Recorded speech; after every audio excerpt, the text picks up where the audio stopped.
এই রকম লেখা খুবই কম পেয়েছি, জাস্ট ভাবা যায় না। অঙ্কের শিক্ষক একটি অঙ্ক দিয়ে বলল, তোমাদের মধ্যে যে অঙ্কটি পারবে তাকে আমি একজোড়া জুতো গিফট করব। সকল ছাত্র অঙ্কটির সঠিক উত্তর দিল। শিক্ষক, আমি তো একজনকেই জুতো দিতে পারবো। একটা কাজ করো, লটারি করি, বক্সের মধ্যে তোমরা তোমাদের নাম আর রোল নম্বর লিখে দিও। ছাত্ররা নাম আর রোল নম্বর লিখে বক্সে রাখলো। শিক্ষক বাক্সে একটু ঝাঁকিয়ে চোখ বন্ধ করে একটি কাগজ তুললেন। শিক্ষক, আমি কি নামটি পড়ব? ছাত্ররা একত্রে বলল, পড়েন স্যার। পুরো ক্লাসে পিন ড্রপ সাইলেন্ট, শুধু শ্বাস প্রশ্বাসের শব্দ।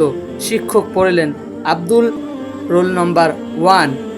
ছাত্ররা হাততালি দিয়ে ফার্স্ট বক্সে অভিনন্দন জানালো। শিক্ষক পরের দিন একজোড়া জুতো নিয়ে এসে বললেন, তোমরা সকলে মিলে জুতো ওকে পরিয়ে দাও।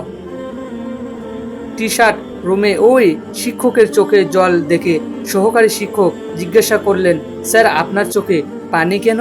শিক্ষক জুতোর ঘটনা খুলে বলল, আব্দুল ক্লাসে একমাত্র ছাত্র যে কিনা খালি পায়ে ক্লাসে আসে। আমি ওর কথা চিন্তা করে কঠিন অঙ্ক দিলাম, সবাই অঙ্কটির সঠিক উত্তর দিল। সবচেয়ে অবাক লাগলো, লটারি বাক্স খুলে দেখি সকল ছাত্ররা তাদের স্ব নাম না লিখেছেন আব্দুল, রোল 1 নম্বর, যাতে করে জুতো জোড়া আব্দুল পায়। সেই ছাত্রটি আর কেউ নয়, আপনি কি জানেন? তিনি হলেন এপিজে আব্দুল কালাম স্যার। অবশ্যই স্যারকে যদি আপনাদের ভালো লেগে থাকে এবং তার গল্প শুনে আপনারা যদি মোটিভেশন হয়ে থাকেন, তাহলে আমার এই চ্যানেলটিকে সাবস্ক্রাইব করে আমাদের পাশে থাকবেন, যাতে করে সব ধরনের ভিডিও আপনারা পেতে পারেন।